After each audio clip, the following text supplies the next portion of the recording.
खूनी कुआं। सीमा गर्मियों की छुट्टियों में अपनी नानी के गांव आई थी।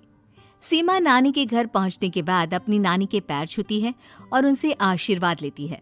तभी उसकी नानी उससे कहती है, इतनी बड़ी हो गई मेरी सीमा, चल जल्दी से हाथ मुंह धो ले, मैं तेरे लिए खाना लगा देती हूँ। भूख लगी होगी ना?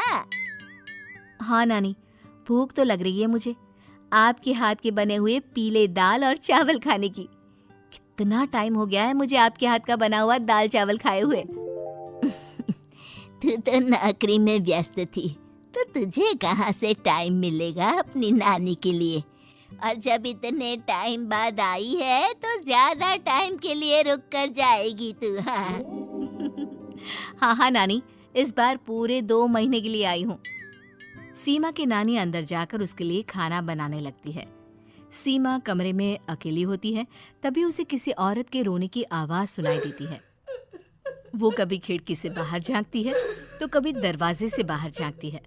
उसे समझ में नहीं आ रहा होता है कि आखिर रो कौन रहा है। तभी नानी खाना लेकर आ जाती है। वो अपनी नानी से कहती है, नानी, कोई औरत रो रही है क्या?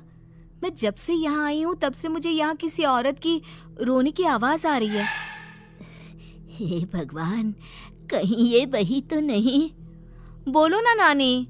अरे कोई नहीं रो रहा, ये तेरे मन का वहम है।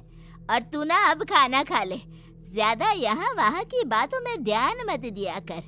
जल्दी से खाना खा और फिर मेरे साथ आ जा मेरे कमरे में, दोनों बैठकर खूब सारी बातें करेंगे। ऐसे ही अगले दिन सीमा अपनी नानी के साथ गांव के बाजार जा रही होती है। उसी रास्ते में फिर से किसी औरत के रोने की आवाज आती है। वो अपनी नानी से कहती है, अरे नानी, क्या सच में तुम्हें अभी भी किसी औरत की रोने की आवाज नहीं सुनाई दे रही? मुझे किसी औरत की बहुत बुरी तरीके से रोने और चीखने की आवाजें आ रही हैं। मैं बहुत परेशान हूँ नानी, आखिर ये कौन है? मुझे लगता है कि सीमा को शहर भेज देना चाहिए, यहाँ रहना उसके लिए ठीक नहीं। नानी बोलो ना, आप चुप क्यों हो जाते हो? सीमा, तू घर चल, मुझे तुझसे बहुत जरूरी बात करनी है। नानी सीमा को घर ले आती है और सीमा से कहती है, सीमा, कल सुबह तू शहर वापस चली जाएगी। अरे अचानक?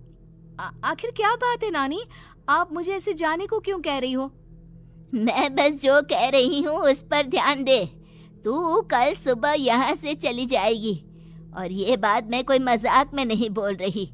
तू कल जाएगी तो मतलब जाएगी। अरे नानी, चली जाऊंगी मैं, ठीक है, पर आखिर बात क्या है ये तो बता दो। मम्मी से कोई बात हुई है या फिर मुझसे कोई गलती हुई है जो तुम मुझे अचानक से जाने के लिए बोल रही हो?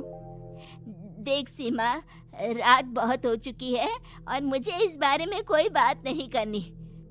चल, अब चल के मेरे साथ सो जा। सुबह की बस पकड़कर तुझे शहर भी तो जाना है। सीमा को अपनी नानी का ऐसा व्यवहार देखकर बहुत ही अजीब लगता है। उसे कुछ समझ में नहीं आ रहा होता है कि आखिर उसकी नानी उसे अचानक से गांव छोड़कर जाने के लिए क्यों कह रही है। ये सारी बातें सोचते सोचते सीमा की आंख लग जाती है और वो अपनी नानी के साथ सो जाती है। ऐसे ही आधी रात को सीमा को फिर से किसी औरत की रोने की आवाज सुनाई देती है। वो उस औरत की आवाज सुनकर बार बार करवटें बदल रही होती है और तभी उसे सपने में भी एक अजीब सी औरत की परछाई दिखाई देती है, जो इतना चीख चीख कर रो रही होती है कि सीमा डरकर उठ जाती है। वो पूरे पसीने पसीने हो रही होती है। वो अपने आसपास देखती है तो घर में बिल्कुल शांति का माहौल होता है। सीमा घबरा जाती है।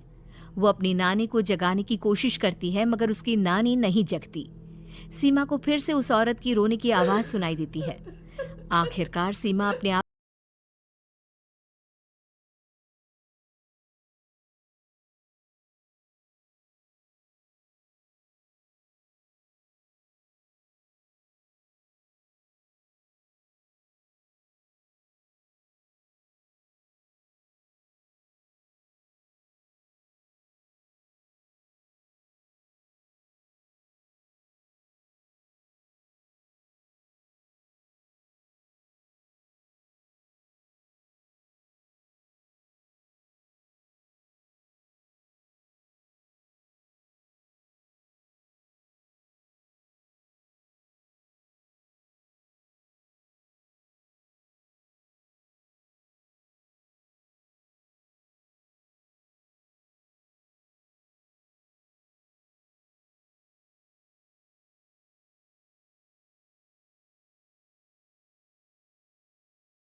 बचाओ, कोई मुझे बचाओ। मेरी बच्ची, हम आ गए, हम तुझे बचा लेंगे। नानी, मुझे यहाँ बहुत डर लग रहा है। यहाँ इंसान की कटी हुई मुंडिया, हाथ, पैर और कंकाल है और खून भी है। नानी, मुझे डर लग रहा है। आप सब मेरी मदद कीजिए, नहीं तो ये खूनी कुआं मेरी बच्ची को भी खा जाएगा। अरे मुझे तो ये समझ में नहीं आ रहा कि आखिर इस खूनी कुएं को खोला किसने। सालों पहले इसको इतनी मुश्किलों के बाद तांत्रिक बाबा ने बंद किया था। अरे पूरा गांव खूनी कुएं के बारे में अच्छे से जानता है, तो कोई भी जानबूझकर तो ऐसा करेगा नहीं। मतलब किसी ने अनजाने में इसे खोल दिया है भैया। सीमा को इस बारे में मालूम नहीं था, और जब से वो यहाँ आई थी तभी से उसे किसी औरत के रोने की आवाज़ें भी सुनाई दे रही थी। कहीं सीमा ने ही तो उसे नहीं खोला। अगर ऐसा है तो फिर सीमा का बचना बहुत मुश्किल है। वहीं कुएं के अंदर सीमा रोते हुए बैठी होती है कि उसे आवाज सुनाई देती है जो कुएं के बाहर खड़े गांव वालों में से किसी को सुनाई नहीं देता। आज सालों के बाद मुझे ताजा खून मिलेगा। तेरा खून पीकर आज मैं अपनी प्यास बुझाऊंगा।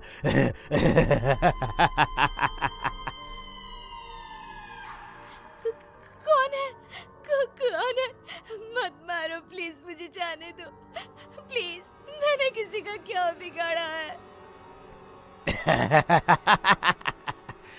वो तुझे मरने के बाद पता चल ही जाएगा।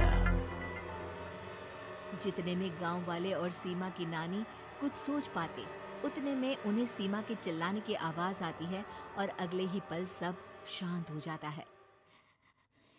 क्या हुआ?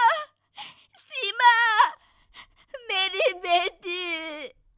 माफ करना बहन, लेकिन अब सीमा वापस नहीं आएगी। हमें एक बार फिर से कुएं को बंद करना होगा। गांव वाले तभी तांत्रिक को बुला कर लाते हैं। एक बार फिर अपनी शक्ति से तांत्रिक बाबा उस कुएं को हमेशा हमेशा के लिए बंद कर देते हैं और वहां एक बोर्ड लगा दिया जाता है कि यहाँ आना मना है।